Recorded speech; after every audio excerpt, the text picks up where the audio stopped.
Welcome to another episode of Heavy Muscle Radio on TV. It's the date officially is June 19th, 2017, and Chris Aceto and I are sitting here in our studio. Johnny's got a pretty cool little, secondary camera here. You can see our Yamamoto nutrition products in the backdrop. They're sponsoring all our coverage, probably infinitely, as I'd like to say, or think at least, Chris. And this past weekend, Chris, we had the Dallas Europa Supershow, which is always a great show, and we had the NPC Junior National. So it was a busy weekend here in the bodybuilding and fitness world. And amazingly enough, as we talked about last week, Ed Pariso had gone, one of the promoters of the Dallas show, along with his wife Betty. Ed underwent cancer surgery last week, or it was about 2 weeks ago probably now. And he had some major stuff done. He had his bladder taken out. He had part of his colon taken out and all the cancer. And I don't know how he did it. He's a trooper, I got to tell him. He showed up at that show with Betty in a wheelchair, but he showed up to show his support of the show. And I'm so happy to hear that the surgery was successful. And now we have to just, he's got to take his time and get back to the swing of things and recuperate. And obviously I'm not undergoing cancer surgery in July, but I will be undergoing shoulder surgery, so I can relate to a major surgery like that. So Ed, feel better and get well quickly, heal quickly. The Dallas show, Chris, while it no longer has an open event in it, it does have a 212 event that I see was super competitive. And the new giant killer, Sean Clarita, wins that one in a very tough lineup, beating Charles the Tank Dixon. And as you pointed out to me earlier when we were talking about this, Dixon looked pretty damn good at that show. Yeah, no, it's a tremendous win for Sean because, one, it's a win. Two, it gets him qualified for the Olympia. Three, he beat a ridiculously deep. I mean, all these 212 shows are deep. We sound like a broken record. They're all deep. But four, he got by Tank Dixon, and this was a really good Tank Dixon. I mean, sometimes, we get different versions of Tank. Usually they are some version of massive and very hard, and this was essentially massive and super hard. Yeah. So it's a testament to Sean's, Wheeler-like body, that was, able to get the win. He's only little by himself. It's weird. Right? He's like small. If you saw him in a tank top, he's kind of small if you see him by himself. But when he gets next to people, I don't think, his weight, in quote, size is an issue at all. Yeah, to me, I like Sean. He's a friend. I consider him a friend. He's got a great physique. I think Dixon has got a lot more mass than Sean. But Sean has a crisper look to his physique. That's about the best way I can describe it. I don't know if it's because Dixon's a little older and Sean is younger than him, but Sean's got that nice skin still. Everything pops. If you look at pictures of Sean, he looks small. But you see him in person, and he appears way bigger than he really is. I think that's what the point you were trying to make. He doesn't look small when he's dynamically moving in the lineup. Farnsworth's the same way. Farnsworth appears a lot bigger than he does in person. Then you look at the pictures, and you're like, how the hell did this guy beat everyone? But, when you're that conditioned and your symmetry is that good, it looks impressive on stage when the person is moving. Yeah, ironically, they were the last call-out, Farnsworth and Clarita, in Vancouver a couple years ago. Yeah. They went 1-2. Yeah, I know. It's pretty crazy when you think about it. You're right, Dave, because they both, if you see them in pictures by themselves, a critical eye might say they don't carry enough mass, or how did these guys beat that guy? But in real life, they both have, the muscle bellies and wow, that when they're in great shape, that negate a lot of muscle. Mm. And just for the record, it was a 1-point decision. So it was certainly not a blowout. It was a one. That means half the judges thought Clarita had it, and half the judges thought Dixon. I'm glad it was a 1-point decision. Why? Because I was going to say Tank Dixon's going to be pissed that he's that big and in condition and losing, and yet, just by going by pictures, you can go through the pictures, and if you're a mass guy, you can say definitely Dixon. And if you like a Wheeler-like physique, you can say definitely Clarita. Right. And it comes down to like opinions on those two. And, so it's interesting that it was those opinions of the judges were that close. Yeah, and Dobry Delev, who was in third, was no slouch either in the lineup. Maybe not the pretty shape that the other two had, but he's got mass and he's got conditioning. So, I mean, he was right up there. So, a very competitive 212 lineup here in Dallas, for sure. They got to be thrilled. You know, it's funny. You and I foo-fooed the fact that there was no men's open left in Dallas anymore, and that was always the show that anchored that. You know, we could think of some great champions from that Dallas show over the years. Tony Freeman won that a number of times, and now, you know, we thought, well, you know, the competition is not as good, but the 212s really have stepped up to the plate, and they really have shown that, you know what, they can carry a show on their own. Well, they carry it, and it's not six deep.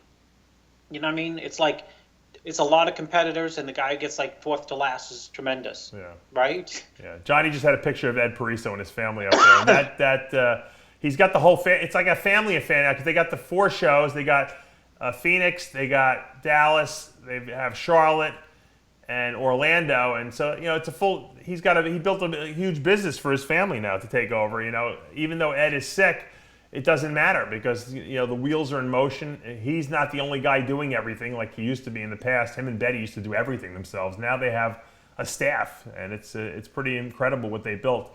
You know, because I remember when they first started that show. I think I quizzed you last week. It was originally called the Southwest Pro Show, and they built it into an amateur show, and then the Europa people jumped on board, and it became the Dallas Europa Super Show, and then they said, well, we're going to start one in Orlando. And I remember people were saying, this is never going to work, because Orlando was like kind of dead the first year. And they were persistent. Ed said, I'm going to Orlando because that's where I'm from. And then they expanded to Phoenix, and I remember that first show, and people were foo-fooing that because no one ever is successful in Arizona, and they made that work. And then that one show that was in Hartford, it went to Atlantic City. Now it's in Charlotte, which is the home headquarters of the Europa distribution company. And it seems like that found an excellent place there in North Carolina. So congratulations to everyone that weekend. I'm just looking over some of the placings here. Natalia Abraham, you know, I remember at the Nationals 2 years ago, were commenting how incredible she was. I think, what was she, 20 years old, Johnny? I think when she won Nationals? 19 when she won Nationals. She had the crocheted quads. I don't know if you remember her, Chris, in the figure division. Yeah. She's really kind of grown into her own now that she's a whopping 21 years of age. She won this show in pretty unanimous decision, I believe it was. And she'll be going to the Olympia. So congratulations to her, 21 years of age. She probably will be the youngest competitor on that figure, at least the figure Olympia stage. Logan Franklin, I see, won the men's physique division. You know, it's funny because when I name my son Logan, I always think Logan Franklin. Logan Franklin. I don't know why. It just always pops up. And whenever I type Logan into Facebook, you know, talking about my son, his Logan Franklin always pops up. You know how if you want to tag someone. So Logan and I kind of just are you know, we correspond through emails a lot. And he sends me pictures and updates. And then congratulations on the big win and the qualification for the Olympia. Ishmael Dominguez was second. Chase Savoy third. Michael Ferguson fourth, and Matthew Mugford in the 5th position in that men's physique lineup. In the figure, we said Natalia Abraham wins, Jessica Canty second, Tiffany Herbert third, Tanya Wheatfall fourth, and Stacy Cummings in that 5th position. Women's physique, Ekaterina Grima. I think she believes she's from Russia, or one of those countries around there. She wins. She'll qualify for the Olympia. Diana Schnate in second, Vicky Diaz third, Leanne Temnick in 4th, and Trish Warren switching over to the women's physique division. Chris, do you think that's a good move for Branch's wife? I think it's a good play. I mean, what's the downside to it? No, there isn't. You know what it is? I think these fitness girls, as they get a little older, they get beat up. You know, the routines are tough on them. Trish always had a very good muscular physique. Johnny just threw a picture of her up there. She looks good. I think she looks the best I've ever seen her. Yeah, amazing. I mean, I don't know how old she is, but I mean, it's not like she's old. But... No, she's not old, but she's not like, you know, she's not in her 20s anymore, which the 22. figure. Fitness really beats the hell out of your body, those routines, you know. But she trains, she trains hardcore like Branch does. It's all in the family, that's for sure. So she's got muscle. I say go for it, man. I think she can get a little harder maybe, but I think she looks terrific. And they had a wheelchair pro show. Harold Kelly, this guy cannot be beaten in that wheelchair division. He won the Arnold. Now he wins here in Dallas. And Steve Lister in second, Johnny Quinn third. So what an amazing physique. When I think about like when I get my shoulder done, how it's going to be tough for me to go to the gym and maybe I'll do some legs. And this guy, has no legs. And he's in a wheelchair and he's got probably a better upper body than a lot of the pros out there on the open circuit. So congratulations to Harold. What an amazing story that is. What else? I guess I'm not going to beat this to death. There's Johnny putting up some footage of Clarita. As you can see, looking at him in this video, you can't see it, Chris, but he's so much bigger, he appears, in video and as he's moving. I mean, he's got his legs really came up a lot. His arms, shoulders, and back came up a lot. You're right, he's like a little Flex Wheeler almost. A short, like a pocket Flex Wheeler, I'd call him. Yeah, he's tremendous. He's tremendous. I love his physique. He's dangerous. Yeah. Anyone who thinks this guy's not, he's like going to be a Dexter at the Olympia. You watch. People don't come in at their best. He's going to get by him. He's going to keep. He'll keep growing. He might wind up in the open class before it's all over. Yeah. He'll be another. Imagine that another Dexter will say, "Remember when Sean Clarita was 167? He was winning 12 shows. Who would have ever thought?" And Dexter will still be competing too around then. Of course, Dexter. It'll be 10 years from now. Dexter will be 60 on stage. Dexter will be 60 years old. He'll be competing. Stop Dexter in the next 3 years, isn't it? If you had a guess, you know what I mean. Even if Dexter. I think we're losing Chris there over there. No. Can you hear me? Oh, we lost him. All right, let me talk a little bit about. There's Dexter. That's a good one, Johnny. A good little stat there. 30 years old, 34 years old, 39 years old, and then 48. He might be better now than he was at 30. His skin looked a little better and he looked a little younger, but not that much of a difference for certain. I think it's crazy. What a freak this guy's. I predict that Dexter will still be competing in his late 50s. I don't think he's going to stop, to be honest with you. I think at this point now, I think he wants to see how long he can go. Even if he doesn't, even if he only competes once a year, I think we're going to continue to see Dexter Jackson on stage. What a great story that is. So, all right, we got you out, Chris? Yeah. Dexter, I said only an injury is going to stop him. I mean, what if he comes in a little off? What's he going to be, fourth? Yeah, exactly. I said when you were off the air, I said I bet he goes into his 50s. He competes. He'll be like the Robbie Robertson, like the Al Beckles. No one will we'll forget how old he is. No one will even know how old he is after a while. We'll just be like, he's got to be in his 60s. We'll be like, you and I will be in like in the assisted living, memory unit, and Dexter will still be competing at the Olympia.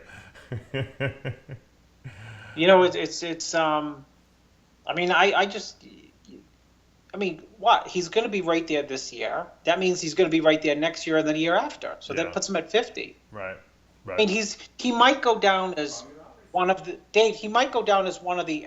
better athletes in this last 20 years. Because he's established that that nobody's ever going to do what he's right in bodybuilding.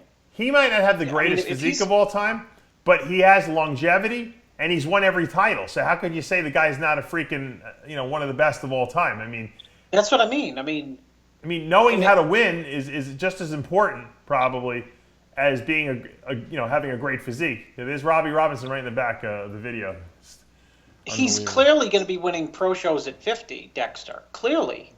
Robbie's looking at Dexter. He's like, man, he might outdo me, but Robbie's got to be what, 70 now? Robbie's 70, I think. Easy. Yeah. And he's still got a good physique. He's not that he's not as big as he used to be, but he's still freaking ripped and small waisted. Probably could win the classic physique Olympia, I bet you. I bet you Robbie could do men's physique probably and win a few pro Draft shows. him, Dave. Draft him. Can you imagine Robbie doing like men's physique and fucking winning a show? People would love it. Yeah. So I'm not going to talk about the Rich Piana issue anymore. We're putting it to rest. We had a whole week of Rich Piana racist phone recording commentary last week from Gregg Valentino, Chris Aceto, myself, John Romano, Lee Priest, and then we had the Iron Debate with Gerald Williams. So we've talked about it a lot. People were upset that they were getting annoyed that we were talking about it so much. But you know what? The truth of the matter is that it's a very important topic.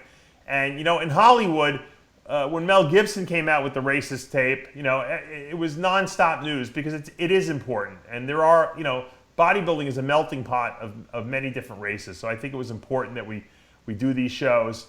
I actually texted Rich Piana and I actually asked him, invited him to come down to our studio and sit in my studio in my chair here opposite me. Maybe I'll even bring a couch in here so he can sit on the couch, feel nice and relaxed, and let me interview him, a la Barbara Walters. I mean, I want to ask him the tough questions. I believe that he is sorry. I do.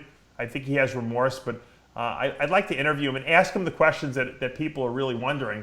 And I think if he answers them in front of me live on the air, I think that would be a way more sincere way to apologize for what happened. Because look, he can't take back what went on, how many years ago it was. But he can, you know, ask for forgiveness, and he can, you know, move on from here. And I think that if he did it live with me asking those tough questions, I think that would come off as way more sincere. What do you think, Chris? Yeah, I think it would be great for him to get the opportunity to sit down with you. I just, you know, I can't help but think what would happen if you had left those messages to someone. Oh, they never would have forgiven me. Huh? I would have never been forgiven. That's why I asked. That's why I said. You know, just, you know, the interesting thing is if you had said it, people would say, I knew it all the time. Well, you know, people always like to see the people who are doing well fall from grace, so to speak. True. But in that same light, they love a great comeback. So that's why I'm saying if Rich came back, apologized, and then came back and continued to do things, and maybe brought on some more, you know, black athletes to his 5% nutrition team, I think it would go a long way. But I think if people feel the apology is insincere, that they're not going to buy it, and I think that's what's happening right now. They don't feel that he's given the old "I have, you know, black friends" type of speech, and people don't care about that. That, you know, that's the number one, you know, rationalization of someone who is a racist. So I think if Rich came and really let me ask him these tough questions that people have on their mind and answer them, you know, legitimately, you know, from the heart, I think people would rally behind him because they do love a good comeback. We've seen it a million times. Lee Priest is back. John Romano's back, right? So Rich Piana can certainly come back from what's going on. Now, he might not feel it in his pocketbook right away because of the fact that, you know, he has a lot of, you know, he has enough people who follow him that don't care about racism. But you know what it is? You want the industry to really respect you. And I think that there's a population of the people now out there who are kind of disappointed with him. So we'll see what happens. I don't want to beat it to death, like I said, but I just wanted to make that one comment. Let's talk about the Junior Nationals, Chris, because that's another big show that I used to always go to. I probably went to at least, I'd like to say 20 of them over the years. I competed in '95 at the Junior Nationals, winning the heavyweight class. Have you ever competed at a Junior National show? No, but I saw you compete. I saw pictures of you when you won your class there. Yeah, I won the heavyweight class. Yeah, they kept on showing the most muscular shot, right? Yeah, I think so. Which you turned it into like a leg shot. Yeah. Lonnie Tieper remembers that show because Lonnie was the MC there. That was the first time he really met me. It was in Washington, D.C. Willie Stalling won the light heavyweight class in the overall at that show. Oh. And then won the Nationals the year after that. Beat Jay. He beat Jay. So, and then no one ever heard from him again. But you got to get Willie on like a live with. Yeah, that would be good. That would be a good little remembrance, flashback remembrance. I mean, he beat some good guys to get that pro card. So that was no slouch of a competitor. Willie was. So anyway, going back to '95, I probably went to at least probably 25 Junior Nationals over the years, and I haven't really gone the last couple of years because the show takes too long. And obviously, we're busy and we don't really do contest coverage of the smaller shows now. But the Junior Nationals is a great show because it's really a stepping stone for a lot of guys to get to the national level and to be great pros. I mean, Phil Heath went there, started there. Evan Centopani, Mike Liberatore, Big Sean Allen won that show. A lot of overall champions coming out of that went on to the pro ranks and became really good bodybuilders. So DeMayo won that show, right? Caputo, remember Dean Caputo? I think he won it. Did he? He might have, yeah. I think did Bob Ciccarello win it, Monks? I think Little Ciccarello won it. Yeah, I think so, too. I think he was like 20 or something. I think Lee Haney won the first one, didn't he? I think you might be right, yeah. Yeah. So, we've seen a lot of great... Matter of fact, I don't know if did we do it on RxMuscle? I think I did it on RxMuscle, a retrospective on the Junior Nationals with J.M. Mannion years ago, on all the champions from there. I got to go back and have Johnny put that on our classics, on the classic RxMuscle stuff that we put up on Sundays, because that was a good retrospective we did on all the former Junior National champs. I think I did it with the Junior USA and the USA as well. I'm looking at the overall here. Brandon Mims, did you see him winning the overall? Yeah. What did you think? Good shape. In very good shape. Yeah, I thought so too. It's, he kind of reminds me a little bit of a Justin Compton. If you look at his legs, and Johnny's got a picture of him up there on the screen now. He's got big arms, huge quads. Diamond in the rough for certain. Where he goes with it, no one really knows. He actually facially looks like a little bit like Branch Warren maybe when he was a young kid. Yeah, he does. Yes, right? He does. Yeah. And he won the light heavyweight class. So when the light heavyweight wins the overall, the show is decided on conditioning. Impressive. Yeah, if a light heavy can beat the heavy and super, he's impressive. Yeah, I agree. Winning the, it's the thing that annoys me about the Junior Nationals, and I'll tell you this, is that they give a pro card out for every category, from classic physique, men's physique, bikini, figure. It kind of is. It doesn't make sense to me, Dave. It doesn't make sense. We've talked about this every year. I don't know why they can't give the bodybuilding overall winner one pro card, right? I mean, I don't get it. You know what, Dave? I tell you what. Who's the promoter of the show? Pam Betts. Pam Betts? Yeah, she doesn't decide that, though. If she was giving away one overall pro card, she'd have another 80 people in the show. Yeah, probably. Not only that, you get more people in the show. You get more fans in the auditorium. Yep. But the level of competition would just take another notch up. They gave 5 pro cards to the figure overall, to the figure champions of all the weight classes. Well, I don't understand if you want to have, let's say, a Toronto Pro Show or a California Pro Show, and you want to have more than 15 guys. That means you need more guys with pro cards. That's right. That's right. 7 bikini pro cards were given out here. 7. I mean, how many bikini pros are there? Like 3,000 now? I know. Seriously, how many are there? It's crazy how many there are. There's probably more bikini pros than there are bodybuilding pros. Classic physique, they gave out 7 pro cards to classic physique. If I'm a bodybuilder, Chris, I'm almost thinking, let me get my pro card in classic. It's way easier, and then switch to open. Yeah, that was Jose's prescription for someone I know. He said, let him someone I know. You can make the weight, yeah. Especially in the lighter classes. Get his pro card and then switch over. Yeah. Josh Beecham won the classic physique overall. Congratulations to him. Men's physique, they only give out 5 pro cards now. Stephen Chow won the men's physique overall. I can't get over how many. There had to be 1,000 people in this show. Had to. Well, I guess they don't need another 80 bodybuilders then. Now, they gave out 3 pro cards in the women's physique. Okay? Some of the classes only had 2 people in them. One class had 3 people in it. So, yeah. Andrea King, who won the Class B, beat one girl and she got a pro card. Well, Dave, the funny thing is this, right? Yeah. It's men's open bodybuilding at the amateur and professional level that paved the way for all these divisions. Right. And yet there's no pro cards being given to people here. Right. Why? Right? Yeah, I don't understand why that one class they just don't want to give it to at the show. It just is it historical, or I mean, who cares if it's historical? Give at least one pro card and maybe give 3, and if they want to go into the California Pro Show or the Toronto or Chicago gets smoked, that's their prerogative. At least there's more people with pro cards who can compete at pro shows to make the pro shows viable. Yeah, there were 12 girls in fitness in the whole show. 2 girls got their pro card. That means 1 out of 6 girls got a pro card. And there's a lot of men in the show, and none of the men got a pro card. What I would do is, not that it matters what I would do, but what I would do is I would give 2 pro cards at the Junior Nationals. The first overall, and then the first runner-up. At the Junior USA, I'd give just 1 pro card to the men's overall champion. And you know what? They're always complaining about how the Junior USA doesn't have enough people. It would pump up the bodybuilding tremendously if they did that. I mean, that only makes it fair, because why give pro cards to the classic physique guys, but not to the men's open guys? I don't get it.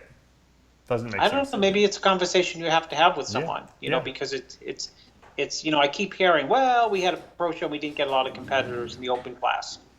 Sounds like an iron debate topic to me. Yeah. Maybe we should get Lee Priest on. See what because listen, just because somebody, let's say, wins a juniors and they go into a pro show and they get 13th, there's no shame in that. I mean, he's got his pro card and he can work his way up through the pro ranks. Well, you can come in second at the Nationals and get your pro card now. So I mean, why not have the overall winner of the Junior Nationals, who historically has always been a great bodybuilder? So I mean, would Levrone in '91 getting winning the Junior Nationals, would that have been would DeMeo winning the '91 Junior Nationals, would that have been a bad pro card recipient right there? No. I know, but they're two freaks. But but I see a point. Would Willie Stalling have gotten the pro card, winning the '95 Junior Nationals, beating me, and then I could have said I had another second place? That wouldn't have been a bad decision. What about Evan Centopani when he won the Junior Nationals? Well, I mean, you can go on and on with all the overall winners in the last. Big Sean Albert. That's right, man. I should have got the pro card when I won the Junior Nationals, not how to do the Masters Nationals. Yeah. Don't give me no lip, Aceto. What's that? Don't give me no lip, Aceto. You gotta get Sean Allen on Iron Debate. On the Iron Debate show with Rich Piana. Yeah. We're done with Rich Piana. I know you didn't want to. We're done with him. Done with the racism. Unless he wants to come and get interviewed by me.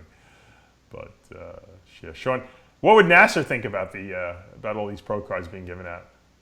About all the pro cards given out? Yeah.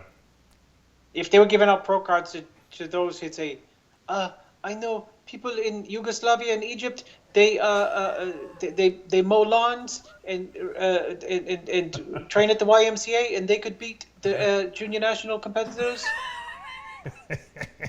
You're right. Nasser, what do you think about the emergence of Big Ronnie as the greatest, Egyptian bodybuilder of all time? He's not even Egyptian. His uncle, his great uncle is from the Congo.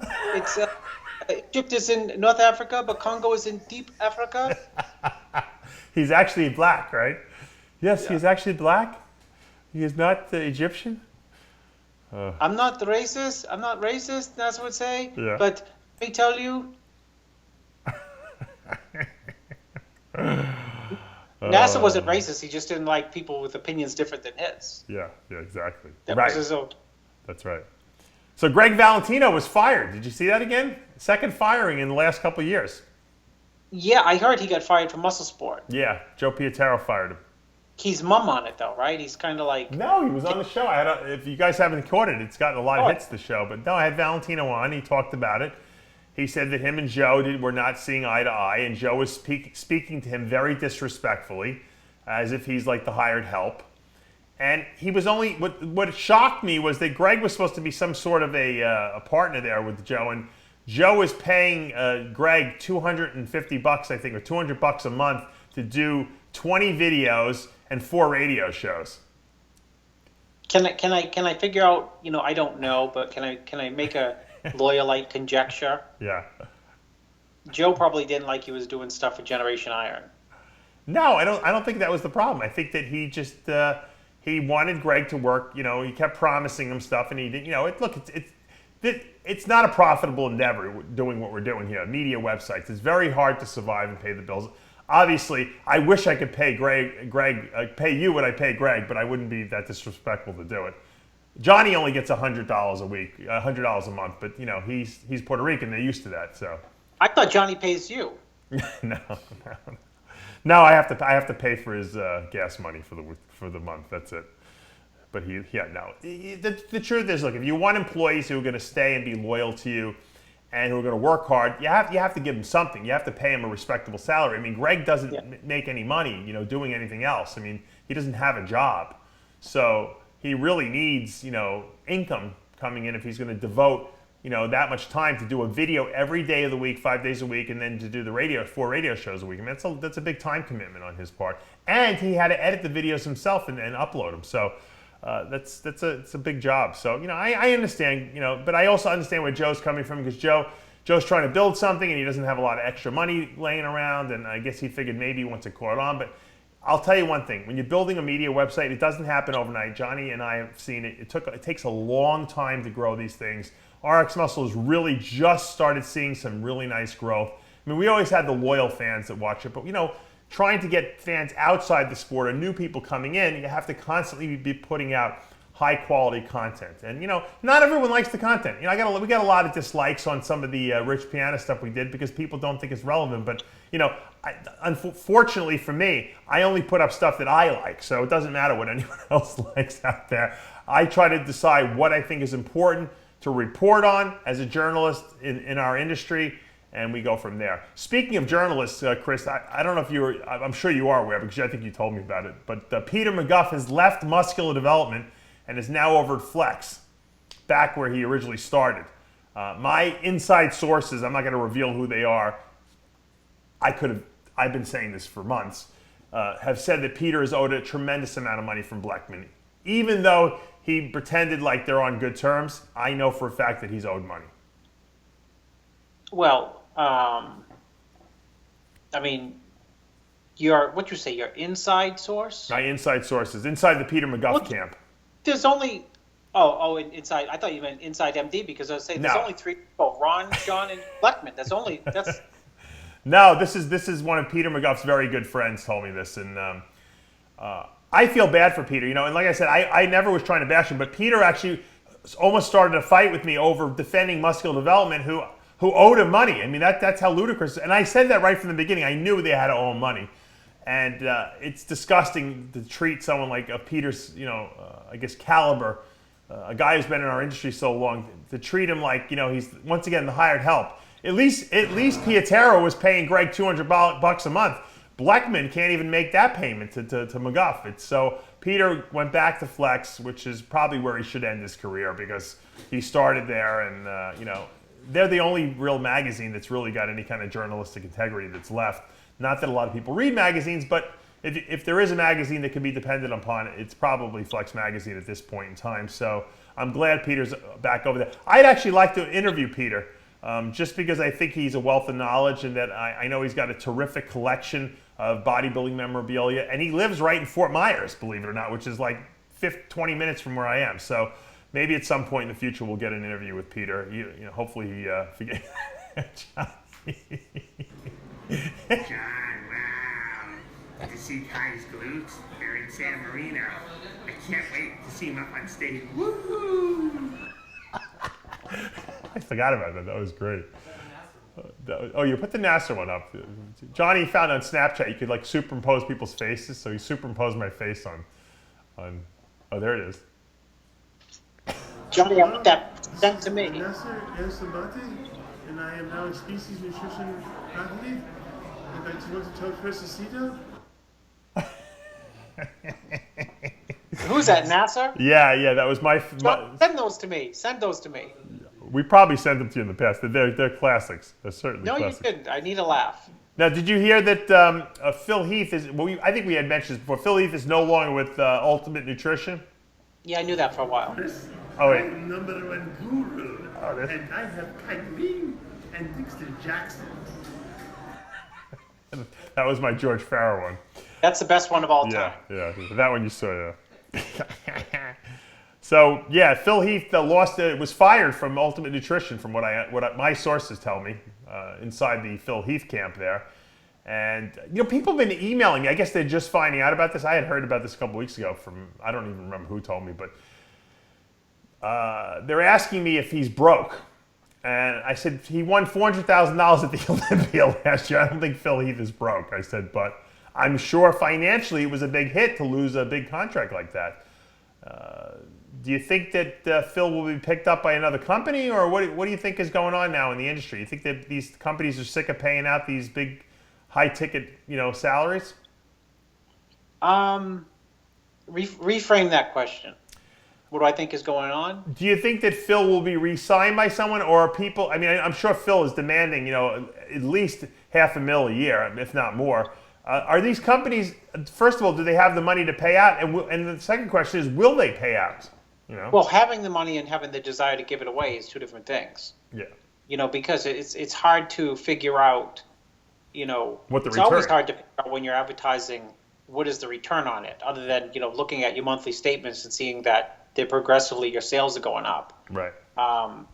I would have to think that if Phil had a long-term deal with Ultimate previously, maybe they got into it. Maybe I'm just guessing, and they realize we're paying him a lot, and we're not getting money-wise, not sales, but net profit at the end of the day back enough to the extent of what we thought we would get back. I don't know. It's just it's interesting that Phil Heath, multi-Mr. Olympia, doesn't have a contract. It's shocking, and it's shocking to sit here and guess well, do you think someone will sign him? I mean, if it was 10 years ago or 8 years ago or 6 years ago, he wouldn't even last 24 hours. It's pretty amazing, yeah, that a Mr. Olympia is without a contract, don't you think? I mean, never in the history of bodybuilding has this ever happened, I can't remember it's never happened where a Mr. Olympia, reigning Mr. Olympia, has been in prep, getting ready to defend his crown, or his title, his crown. I guess Miss Universe has crowns. His title, and doesn't have a contract, a company behind him who says, this is our guy. Yeah. Because say what you want about Phil, is he's got the titles, he's got the fan base, he's got the hoopla, You know what I think has hurt him, Chris? I know what's hurt him. Well, I'll tell you what's hurt. What? When you tell me, then I'll tell you. He's inaccessible. Yes. Inaccessible. He's inaccessible. Because I said a long time ago, I said, you know what? I don't know what Phil thinks about people. And you know what? We don't really have to know what he thinks about people because he gets the job done on the stage. And you could say the end, right? But, one reason Rich Piana is popular is people know what he thinks, right? I mean, They know what he, he's about, or they know what he, you only get. I don't know what Chris went, but what I would like to know is I'd like to know what Phil thinks about the Rich Piana video. I mean, he's a black man in America, and he's Mr. Olympia, and ostensibly Rich Piana might be more popular than Phil, or at least right up there with him. So I'd like to see what he says. Let's listen to this video. That's why Gifted Nutrition's gonna sponsor your son. Shit, no. Those fuckers robbed me. Yeah, right? Yo, you're not with them at all? No, dude. Can't really tell this dude. Yeah, he got fucked. The guy he did it with kind of embezzled a lot of money. What? Man, I got to do a deposition here pretty soon going So against you can't these talk fuckers. about it, probably. No. Yeah. But put it like this. When people say trust nobody, sometimes they're telling you the truth. When it comes to money? When it comes to like them using your likeness and stuff, I got into that with guys that I thought were my friends. How well did you know him? 8-9 years, man. These are people that I thought. You met him in the business? Sort of, yeah. And they pitched me like, oh yeah, this is going to be great, this and that and the other, but they had a different agenda, and them embezzling money and this and that, never telling me a dime. But We're talking major money here? we're talking millions. So it's like, Yeah, how do you? that's gotta go And I never received one penny from the company in over 2 years. Damn. That was Phil talking about Gifted Nutrition, the company that he left Muscle Tech for, which I'm sure he was being paid a lot of money. Chris and I said that was a horrible decision. We didn't know what was going on behind the scenes, and obviously these guys were, I think the problem was that they didn't sell any product. They thought they were going to sell a ton of product. When you start a nutrition company, I've said this before, it doesn't mean you're going to have an instantaneous success just because you got a marquee bodybuilder representing it. impossible. You have to have good quality products, or you have to have some kind of catch. If you're not selling borderline, drugs, which is what a lot of these companies that are successful today do, and if you're selling a real product line, those products better be the best out there. If you're going to put Mr. Olympia behind that, I mean, why would you put a crappy product line out there with Mr. Olympia's likeness on it? So I think that was their problem. It's a shame that Phil, kind of got screwed out of that because he probably should have stayed with Muscle Tech. Do you have more, Johnny, about the Ultimate Nutrition? Education, the business side. So who you with now? No one. No one. Solo. Yeah. Free agent.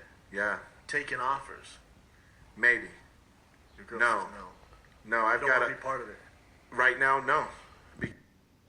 That's him saying he's not looking for any signings, any companies. I don't believe that. I think if someone came along with the right amount of money, Phil would sign with them. But I understand where he's coming from. He doesn't want to just sign with the next person who flashes a few dollar bills in front of his face. He wants to make sure it's a substantial company. Why he left Ultimate, we can only speculate. I heard rumors from the fact that he wouldn't make appearances, and they didn't like the fact that he decided not to make an appearance at a very important place, and they dropped him because of that. But I'm sure it was way more involved in that. So I don't want to speculate when I don't have the full facts at my fingertips. But that's what I had heard, which would be a shame if that was really the truth. Because as a bodybuilder, you should want to make appearances. You know what I mean? You should want to work these booths and show your face. I'd like to see Phil, like I said, do more interviews. I mean, I'd love to interview Phil. Why not have a pre-Olympia interview with us so that we can promote the Olympia, promote Phil Heath and everything he's doing, and get a better insight into who the guy is. We don't see anything on him. It's like they just keep him on the shelf. I mean, I don't know why AMI would want to, they got him under contract. Why would you want to hold him, in abeyance and not let anyone hear or know anything about him? I mean, that's not going to increase his popularity, and it's not going to help Flex Magazine increase their popularity. So I reached out to Robin Chang. I'm waiting for him to reach back out to me, but it would be great if we can get Phil Heath on live with, for a nice hour special before the Olympia to promote that. Have we got Chris Aceto back yet? Okay, we got Chris. Chris, wouldn't you love to see Phil do, it doesn't even have to be just me, wouldn't you love to see Phil do more media around the country on podcasts? No? Yeah. Okay. That's what I was, when we started this topic, I said, well, he's inaccessible. I mean, he might not be inaccessible because he's not inaccessible. Maybe contracts that keep him, tied up and not able to speak. Because frankly, the only time you get really the unedited version of Phil Heath is at the press conference like 2 days before the Olympia. Right. Because people try to attack him and he goes into defense mode. And there's nothing wrong with defense mode. He has to get into, look, I keep winning this show, so I don't know what you guys are talking about. But at least you get some passion and energy out of him. And that's just one topic, but it's one-dimensional. It's on him and, him winning. Right. So, there's nothing wrong with getting his opinions on, on this year's Arnold or last year's Arnold. Right. Or the year before's Arnold. You don't really it's just like he's not around. Yeah, I agree with you. He should be because he's Mr. Olympia many times. Yep. This is yesterday. What is Kai Green? Is this people speculating that Kai Green might do the Olympia? No way. Johnny's saying that people say, "Oh, Kai Green might do the Olympia because look how good he looks." I don't believe he will. I think he's done. I think Kai's he's in a different place, but he's in a better place right now. I could be wrong. I think he's kind of he doesn't need the competition to validate himself anymore. He's validated everywhere, all over the world. He's got so many fans, and he's such a popular bodybuilder that I don't think he needs to be validated anymore.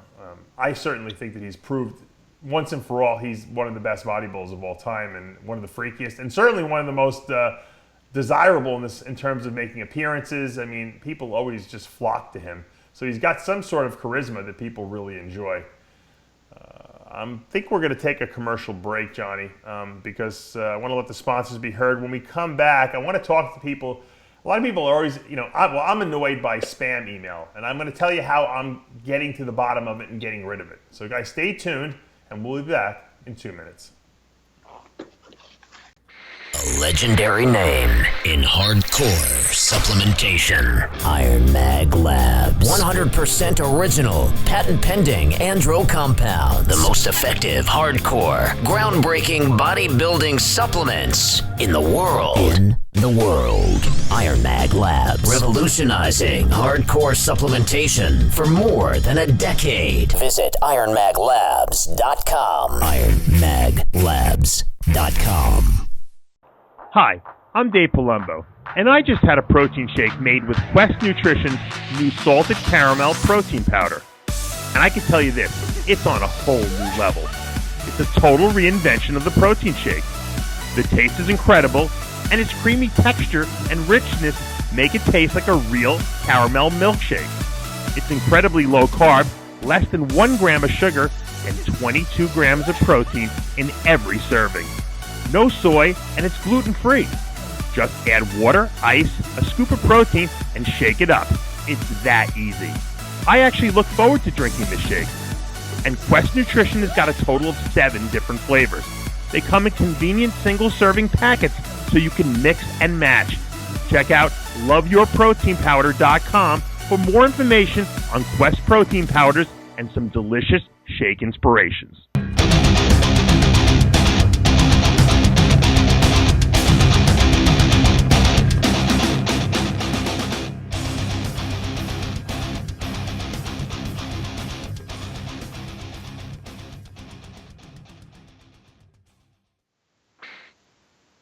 Back to Heavy Muscle Radio. I'm Dave Palumbo talking with the technician Chris Aceto on this very special Heavy Muscle Radio on video episode.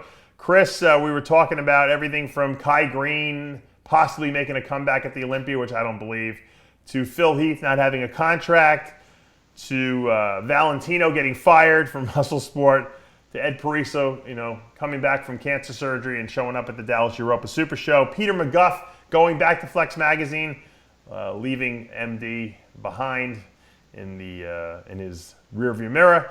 And I want to just tell you one thing. I have to complain about something. I haven't really complained about anything the whole show. I can't stand the spam email I get. Now I answer on upwards of maybe 300 to 400 emails per day. That's from clients, and I'm sure you have something similar to that. People asking questions about species nutrition, people complaining about Rich Piana, all aspects of life. But I also get a tremendous amount of spam that I have to go through. Not everything gets caught in my spam filter. I have a lot of advertisements, and they're pretty much, I see a lot of them, the same ones every day, and I'm delete. I spend when I wake up in the morning, I go sit on the toilet, I let my Fiberlize do the work for me, and I sit there and I delete all the spam, which takes me at least 20 minutes. So I've decided that there is a way to stop certain emails from coming to you. You unsubscribe to the email. Okay, so when you get the email, at the very, very bottom, it'll say, click here to unsubscribe. And sometimes they make you enter your email. Sometimes it'll just unsubscribe you. And I've decided, even though it's a daunting task, because I probably get 100 to 200 spam emails a day, I've been systematically unsubscribing to all these different people who and companies that try to get me to buy their wares, so to speak. And I've noticed that I've been getting a lot less spam. In the course of 48 hours, I've cut my spam by 50%. So I'm going to tell you out there, if you're tenacious enough and you don't look at it as another job, and little by little, you just keep unsubscribing to all these things and take some time when you're in the bathroom or whatever, and you're wasting time anyway on the toilet, just unsubscribe. And you know what? I've cut back the amount of emails I'm getting per day probably in half already. So I had to share that with you guys. A lot of you probably know that already, but for the ones who don't know that, don't keep deleting them. You have to get rid of them. It's like a pest. It's like a rodent problem. They'll keep breeding. You can't just kill the one that you find. You got to get rid of all of them. You got to exterminate them. So that's the way I'm doing it. I also want to bring up, there's a new article on RxMuscle.com about, it's an interview with Dr. Blau and me talking about gynecomastia surgery. Chris, I can't tell you, I know it just drives Johnny crazy too. There's so many guys in the classic and the men's physique division that have gyno. I know it drives John Romano crazy as well. That these guys don't know, I think, because they're young to the sport, but you got to get the glands, under your nipple taken out, because what happens is when you take any kind of performance-enhancing drugs, they make them grow, and they look terrible on stage when you diet down and you have these breasts basically hanging off your chest. The judges don't like it. It's not aesthetic looking. You're not going to be a good, successful bodybuilder or men's physique guy in our industry with gynecomastia. The problem with gynecomastia, as you know, Chris, is that if you get what you pay for. If you go get a bargain basement job, you're going to get scars. It's not going to look good.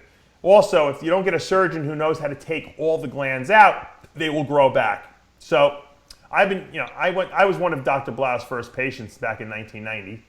And after he did my surgery and it came out so well, I started sending people to him, all my friends to him. And he's probably done over 2,000 or 3,000 of these things, maybe more by now, because he's been doing them for like the last almost 30 years now. And I can name, I'm not going to name them because it's not my business to do, but I can name a lot of top bodybuilders that I've sent there who've gone on to win pro shows, who've gotten their gyno done there, and it looks so much better once you get the thing done. And the great thing is it's not a serious surgery. It's relatively pain-free. You'll be back in the gym in 2 to 3 weeks. I highly recommend you contact Dr. Blau. Check out the article. You can find all his contact information on there. He's a great guy, and he's up there in White Plains, New York. And if you guys have to travel there, fly there, stay in a hotel, you tell me, I'll talk to him. We'll get the rate reduced so we can compensate for the cost of the flight and the hotel. I want you guys to have the best results, and I love Dr. Blau. I'm like his surrogate son now. We're very, very tight. We've become close over the years. We go out to eat every once in a while. I haven't seen him as much as I would like recently because I moved down to Florida, but he's a terrific individual. All right, I wanted to get that out of the way. What else? What do we got coming up this week? What shows, Johnny, this week we got coming up? Let me look them up.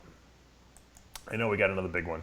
The next couple of weeks are going to be huge. I know we got the Greater Gulf States coming up this coming weekend in Louisiana. I miss going to Louisiana. Chris, have you ever been down there to New Orleans? Yeah, I went to the Junior Nationals in 1989 or 90. Wow, that's before my time even. It was a July, Dave. It was so hot it was ridiculous. It's very humid down there too.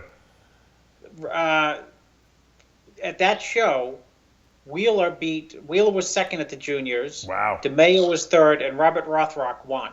Wow. Whatever happened to him? That's like a Willie Starling name, right? Yeah. No one ever heard from him after. Did he turn pro? It was just, I don't know. He never did. He did the Nationals, but he never got that condition that he had at the juniors, which was like lights out, Yeah. Probably didn't even know what he was doing, right? I don't know. I remember Wheeler wore yellow trunks. Yeah, that used to be his trunks he wore. I think he turned pro in yellow trunks, didn't he? I don't know if he might have won yellow at the USA too. But he got second based on just as he was out of shape that year, just as crazy, shape. And of course, he came back a couple of years later and won the USA. Yeah, well, that show's going to be taking place in Metairie, Louisiana. That's where my good friend Tazzy Colomb lives. And there'll be an NPC show held in conjunction with that. So, guys, it's an IFBB figure and bikini show down there. So make sure you check that out. Also, we got next week the Dexter Jackson Classic in Memphis, which is going to be great. It's also pro and amateur. Dexter's becoming the promoter extraordinaire. I got to give it to Dexter. People would say, "Wow, Dexter's lazy." Dexter ain't lazy. Dexter he works with athletes.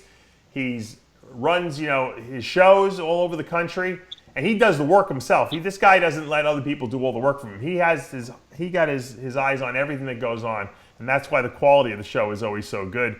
We'll see an IFBB Pro Men's Physique division down there and Pro Figure, and then the NPC division. So Dexter, good luck with the show this coming weekend, and we'll also see the Arctic Pro out in Anchorage, Alaska. I know there's a lot of people. There's a women's physique, I believe. I think there might be a 212 as well. A lot of people think because it's in Alaska, it's going to be a weak show. And the last couple of years they've had it, it's been a super competitive show because so many people go out there thinking it's not going to be a competitive show. It winds up becoming the most competitive show of the year, so to speak.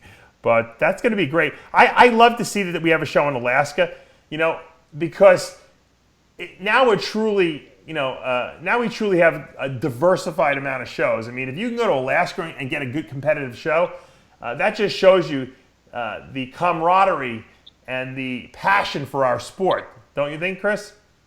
Yeah, I mean, it's kind of, to some degree, we think of it, even though they don't, Alaskans, it's the end of the earth. It's just very far to get to. I mean, it's nothing like, obviously, Australia or, Asia, but it's still far to get to. And the guy they put on a show up there every year, and it's, from what I understand, it's growing, and it's a totally professional show, and the caliber of the competitors is, fantastic. Have you ever been to Alaska? Never been. No, I'd like to get out there. That's one of the states that I have never been to, and I would like to see it at least once. Not in the winter, in the summer, of course, but in the summer it's light like almost the whole day. They have almost no nighttime there. Just like in the winter, there's no light. It's almost dark all the time. That's got to be pretty weird, don't you think? Yeah, you would love to go up there, Dave, and get the snakes. That's what you want to go up there. In Cape Coral, they're spraying, they're insect spraying now. And what insect spraying in Cape Coral amounts to is these airplanes that drop basically pesticides. And they're like literally at the rooftop of your house. And I was walking across my driveway to go to my snake, to go to the offices and the snake facility I built. And literally, this plane looked like it was coming. Like, if I didn't know that they were spraying, I would have thought there was a plane crashing in my backyard. That's how low this thing was. And the next morning, when I came out and was walking in my driveway, there's dead lizards everywhere, which tells me that these things, the pesticides they're dropping are not just killing off the insects. They're killing everything, essentially, all the little life at least, which is kind of a little worrisome for me because I don't like the fact that I can't control the fact that they're dumping fucking bug spray on my house, from above. Yeah. Your son's going out and playing in the backyard, and you got lizards. I mean, they're not putting, they're not spraying Febreze over your house. No, they're not. Yeah, they're not putting Lysol down on the ground. And the weird thing is that we were just the day before we were in the garden. We were actually. Amanda and I have planted a vegetable garden. We're starting at least. We got to get more stuff. We have some tomato plants. She planted some watermelon and cantaloupe and some pumpkins, and we're going to get some other stuff in there as well. And I planted a new bottle palm plant in my front yard. So we were like the wilderness family. We're getting to our roots. We're touching the dirt, so to speak. We're grounding. Logan's getting in there with the shovel. We feel great, and then the next thing I know, I got planes over my head dropping poison on us. So yeah, you're eating watermelons, dipped in lizard killer. That's right. So I don't like that, but it is what it is. I guess it's better than having I got bug bites everywhere, so there must be a mosquito issue, or they wouldn't be dropping all these crazy insect bombs. Maybe they got a Zika issue that they don't want to tell you about. Yeah, maybe. Who knows? You bet you're right. Well, there is Lyme disease out there. I know that one of my neighbors has Lyme disease, so I really don't. Luckily, my property is not overgrown, so it's not like there's some of these properties around. You saw around my area, they have a lot of woods there, which is where all the deer are and all the I guess the real nasty insects hang out there. So, but look, I'm all for killing the insects. I'm not really into the insects anyway, but I don't like the fact that I wish they could just come spray, with with one of the squirt bottles. I don't like the fact that they're dropping it from above, like rain. Yeah. Now, 2 weeks from today, Chris, will be the Chicago Wings of Strength show with a full lineup. That's going to be a terrific event. It's also the Wings of Strength Miss International Classic Women's Bodybuilding Pro Qualifier. So I guess that they're going to be qualifying people for that Rising Phoenix show. So there'll be a nice big women's bodybuilding contingency there. They have all the other classes as well. Tim Gardner does it right. He does it up. He does every class. A lot of these shows will be like, I'm going to do bikini or I'm going to do men's physique. He's like, fuck it, we're just going to do everything. We'll do all the classes. So good for you, Tim. I like to see the fact that you're supporting the sport. And then, of course, the year really starts to get busy as we get into July. We have the USA, the Team Universe, the Masters, Team Collegiate Nationals, which by the way, I got a great a teenager going into the Teen Nationals, kid Giovanni. I know a lot of people online know him. All these social media guys, everyone knows everyone on social media. But he's terrific. He's reminds me of a tall Cody Montgomery, so we'll see what he does at that show. And that should be fun. I'll be getting my shoulder surgery probably right around that time, but that's all right. I'll be monitoring. As Blackman used to say, I'll be monitoring the boards. Remember we used to have the message boards? He never went to the shows, but he was always on the boards monitoring what was going on. He must have loved that, huh? Oh, yeah. He didn't even know, he couldn't even open a browser, but he was monitoring the boards. What would he do when he'd monitor it? What would he? He would call me up and say, Get Big has this on. How come we don't have it? You know, I said, Steve, I put up 400 interviews from this weekend. Yeah, but you don't have the one of Jason Genova, you know, like something like stupid like that. You know? Yeah. The one that you don't have out of the 400. Yeah. Someone else has one. Exactly. Now I'm gonna just pull up really quickly because we're running out of time here, but I want to get you some Ask the Technician questions. I got a few of them, Chris. I want to throw by you here. Can you please ask Chris how he came about his training strategy with some of his athletes? I remember Jay said in one video he only trains 70% today because Chris told him same for cardio. Is it based on lower calories on that day, body fat levels that Jay told him the day before, or just a gut feeling with no science behind it? Would be interesting to hear. Gut feeling, no science, but a lot of common sense. I love it. You know what? If you're doing a diet and you're making progress and things seem to be going good, I don't get too involved in training, but when I do, you should listen up, because usually my training advice is take a day off, or take a day off in the next 3 training sessions, train at like 70%. And that's just like a number I pull out of my socks. And someone will say, what's 70%? And I'll say, well, how many sets are you doing for, quads? And if they say 20, I just get out a calculator and say 70% of 20 is 14. So just do 14 sets. Do what you normally do, but do less volume. Yeah. Because, what happens is when you diet for a competition and you continue to train for a competition, you're just wearing your body down. And when it doesn't have you can't have a fresh look to it all the time during a contest prep phase. You're going to have days where you're flat. But when there's days, a period where you're flat and you think, well, geez, I really shouldn't be based on what I'm eating that flat, but you look flat, then it's a training issue. True. Okay. Good answer. Last question. Hey Dave, I love the videos you've been putting out lately. My wife and I just started buying your Creolyze too to support your company and your content, in addition to Isolyze, Lipolyze, Fiberlyze, and NAC oil. Anyway, for Chris, I just watched the interview that Artemis Dolgan did with Samir Bannout on the Golden Aesthetics YouTube page. Have you seen this video? No. Okay. Samir also does a series of training videos where he takes Artemis through some of his favorite workouts.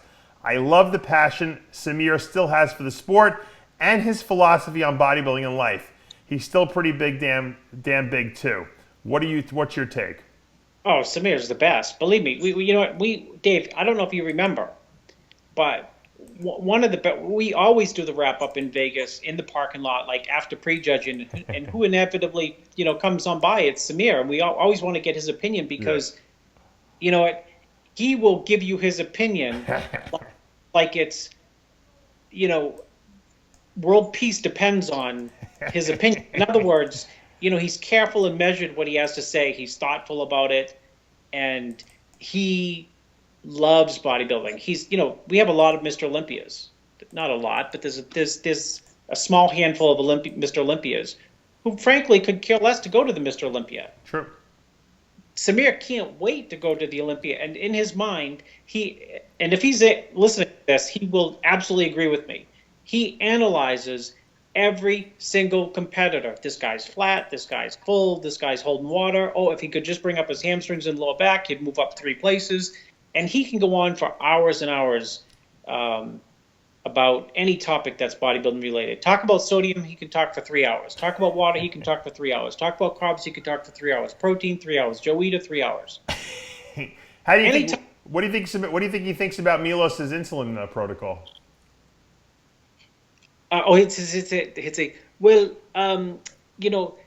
Dave, really, it gives you fullness, but if you look at the people like Frank Zane and me, we had more detail than these guys.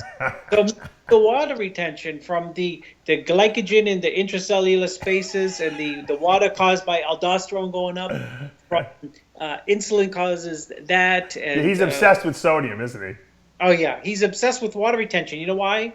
Because he's he was a very water retentive bodybuilder, and you could see him on a Monday and just be bewildered with condition, and see him on a Thursday and he looks fat. He looks pretty good still. Johnny put up some pictures of him, what he looks like now. He actually is looking better than I've seen him in a long time. You think he's planning the Dexter Jackson comeback?